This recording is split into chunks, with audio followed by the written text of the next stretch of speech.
Tim Petrowich here for Dateline Marion, and when we are back doing this again, it means it's time for football season, and we've got Marion head football coach Kerry Martin, and it doesn't seem like it's been about, 41 weeks since we've done this the last time? Hard to believe, right? Yeah.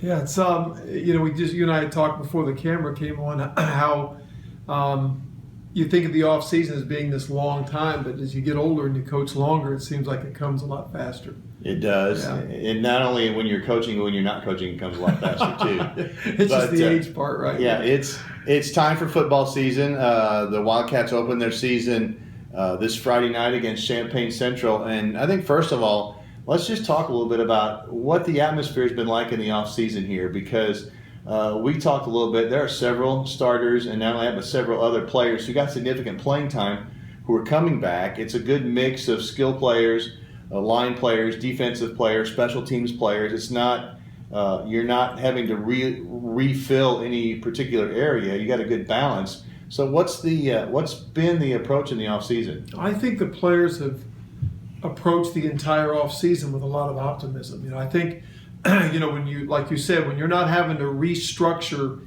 any one area. We've lost very good players, but not all in one spot. So we've not had to restructure everything. I think that that lends itself to the kids understanding with the potential starters we have coming back, and with some new guys coming up that were pretty talented. It's a pretty good mix and gives us a good shot at having a good season. They've done the things we've asked them to do in the off season, I think, to have a good year. I think they've worked hard from the time we started in December, right before Christmas, for a few weeks, and then into January through the springtime. We had a great spring program that I think motivated the kids, and we did some competition stuff, and we had a good summer. So I as a staff and as a team, I think we're very optimistic about this season, even though I think collectively we feel like it may be the toughest schedule we've ever faced. And so, but given that, we hope that makes us a better football team. We'll get into that schedule in just a minute, but one of the things we've talked about during the summer and leading up to this time is the way things have changed with the off-season program. The rules that have changed, the things you can do more of, the things you can't do as much of. How much does that affect the way you do things? Well, it's we look at the off-season. Everybody plays with the same rules. We've got a certain number of contact days, certain things we can do in the spring and in the wintertime, lifting-wise and conditioning-wise. And the summertime, we have 25 contact days. I think we use 24 of the 25. And we had a nice blend of 7-on-7 and weightlifting and some competition stuff among ourselves. And we had some schools come here and visit and bring some linemen for some one-on-one type stuff. So I felt like we did the things we needed to do this summer. We really spent the summer focusing a lot on fundamentals. We feel like you can never get away from that. I think sometimes as a coach you can get enamored with scheme, and I think there's a mistake in that, because it truthfully, if you can find what your kids do well and you can take care of the fundamentals in whatever scheme you choose, then that's the real key. And I think our kids have been in this offensive system for long enough now. Our job was to simplify, work on our tempo, and really focus on the fundamentals. And I think you can point to fundamentals from your last game of last season. All the different fancy plays and things like that you see teams play. When you talk about a Springfield Sacred Heart Griffin that you played in the final game, it was all about their execution and their fundamentals, and that's what makes them so good every year. Yeah, they had great athletes. Coach Leonard knows how to take the great athletes and focus on execution, and they executed to perfection. And when you take that combination of execution and athletics, and you put those things together, they were an impressive team to play against. I was real proud of the effort our kids gave, but they short gamed 13 of their 14 opponents. In fact, the only team they didn't short game was the championship game, and that's pretty humbling, I think, for the rest of 5A to see that happen. I think they beat a lot of good football teams, including ours, and they beat most of them pretty easily, including a great Rochester team and a bunch of others. But by playing them, I think it helped us to see the level that you have to play at to compete in the 5A level, and I think our kids have, maybe had their eyes open to taking what we do to the next level. And we're trying to do that. We're trying never to be satisfied, trying to continue to get better as a program. You opened the season Friday night, and we talked about the returning players. Isaac Baker, your quarterback. Right. You've got Braden Ziegler, who's your top running back from last year. I think Seth Bayer in the receiving corps is coming back. He was instrumental late in the season. We know those guys defensively. You got kids like Tommy Wilson and Chance Hilliard and several of those who are coming back on the line both ways. Eli Barber, Damian Buchanan. I mean, names that we remember.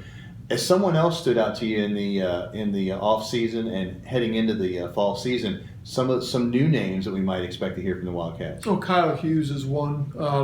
Kyle's a running back linebacker. I think that's had a really good off season. Went out for track, was good in the weight room, got better. Jaden Lacey and Caden Hilliard and Ben McLaughlin are three sophomore skill guys that I think have had really good off seasons and really worked hard for us. And we'll see, I think, some action, significant action for us. Hunter Milligan played some last year in the secondary, but I think he's an outstanding football player. So I think I look for him to have an impact. Those guys, I think Josh Messamore on the offensive line is a new name that people probably haven't heard, but I think can be an impact player. Adolph Paulson, linebacker, running back also.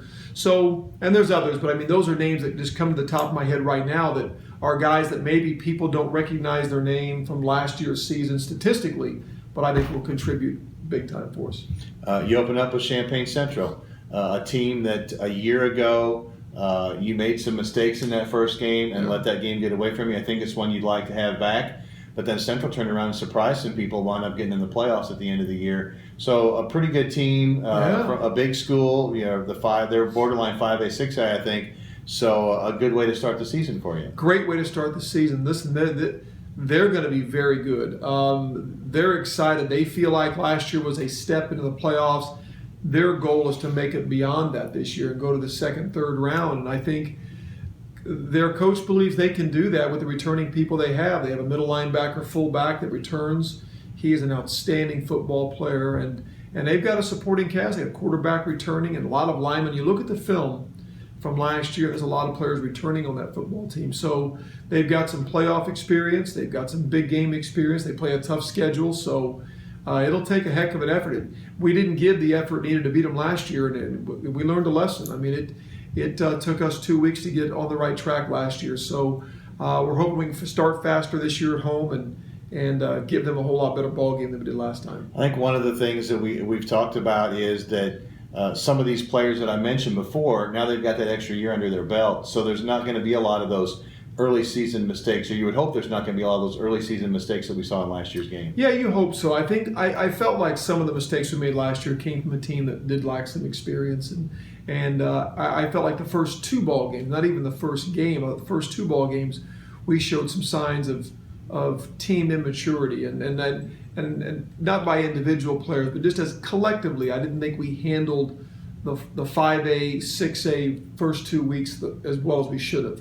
I'm hoping we handle those things better, but I do think both those football teams return a lot of very good players, so we better handle it better because the challenge doesn't get any easier. And then week 3, we no longer play Harrisburg. We travel 7 hours to Galesburg and play a 5A playoff team there. So we play those 3 teams before we even start conference. And again, we embrace it. We think that's good for us. That's how we're going to get better as a playoff team. But we know it's a challenge where we cannot have any letdowns.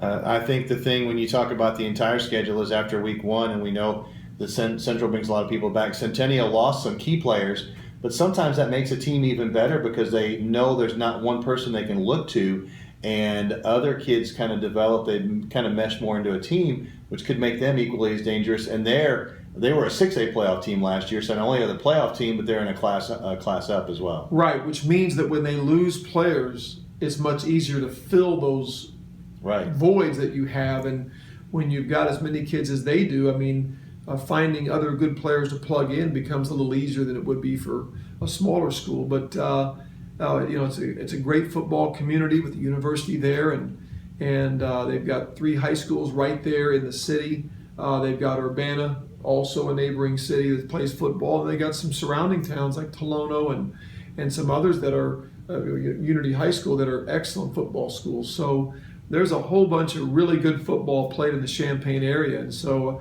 part of the reason we scheduled these two teams was because we couldn't find games. But we also like the size school and the caliber of competition that they can bring to make us a better team. How much different will it be playing those two teams at home this year? Well, we like to think quite a bit. I think last year's road trip to start the year and having to make 3 trips in 2 weeks with the rain out, with the lightning out of the second week took its toll on us a little bit. Still should have played better than we did, but it did take more of a toll than I wanted to imagine that it would. And so I'm hoping that we do get some advantage to playing at home. So you do Central, you play Centennial, you go to Galesburg, and then you jump right into the fire in the South 7 with probably no, I don't think there's any argument that Cahokia is definitely the most athletic team in the conference every year, and the team that gave you the toughest battle in the conference last year. Yeah. State track champions again, phenomenal athletes across the board. They are always one play from scoring, whether it's the quarterback, the receiver, the running back. I mean, you can handle everything and cover every gap and miss a tackle and they score. So they're a threat. Coach Geller does a great job. He's got some really good returning players. So yeah, it's that's down the road, but we know that the old coaching adage of taking one game at a time is absolutely true. When you get into the conference, I'm looking at the teams. Is there a team in the South 7 that you can look at and say, well, man, they lost a lot. They're not going to be as good as they are last year? No, absolutely not. And with Carbondale's hiring of Brian Lee from Chester, that's a great hire. He is a great football coach. He'll build a program there. And of course, Ray Calling at Centralia, Jared Shaner, Mount Vernon. I mean, Althoff continues to be a very good football team. So there isn't a week where we can, breathe a sigh of relief and say this school's going through some hard times. This school's rebuilding. They're all very competitive. I think the South 7 has been pretty wide open the last 4 or 5 years, and I think it will continue this year. And I think, and maybe this is a bad word to use, but I think the South 7 in a way is kind of wacky because you had a team like Cahokia that finished, I think, 4-5 and didn't make the playoffs, and they came over here and they played. You had to score in the last minute to win. You turn around and go to Althoff 2 weeks later, and or 2 or 3 weeks later, and you put a running clock on them, and you were both 4-2 or 5-1 or something going in. So things you don't expect. I mean, it's just one of those nights where you never know what's going to happen. It's true. I mean, it's when you sit down to try to think about who's going to win week by week in the South 7. Good luck. I mean, and it's so much about matchups. The way we match up with one team may not be the same as how we match up with another team. And football's always been about matchups. And, what they do well, is that a strength of yours on defense? And offensively, we throw the ball. Is that something they defend well? Are they better against defending the run? And if they do, you go through all these scenarios, but it's true. And I think the South 7 is going through a period of there's good parity and bad parity. Bad parity means everybody's not, just kind of down. I feel like it's on a very strong upswing of teams that are very good. This conference for a while had 2 teams that dominated, and they were both outstanding. I felt like below that, everybody was kind of average or below average. That is not the case anymore. So let's talk about the South 7 and how it compares to the rest of the state and how it affects the Marion program, because as this conference gets better and the competition level from week to week gets better, that helps you prepare more when you get into the second, third round of the playoffs, when you play some of the teams from Central Illinois that have longstanding traditions. Yeah, that's the thing. It's when you kind of look at who we've hired as coaches in this conference, and you look at the hiring of Brian Lee at Carbondale and some others, and you at first you're like, dang, they hired a good coach. We got, that's another tough week for us.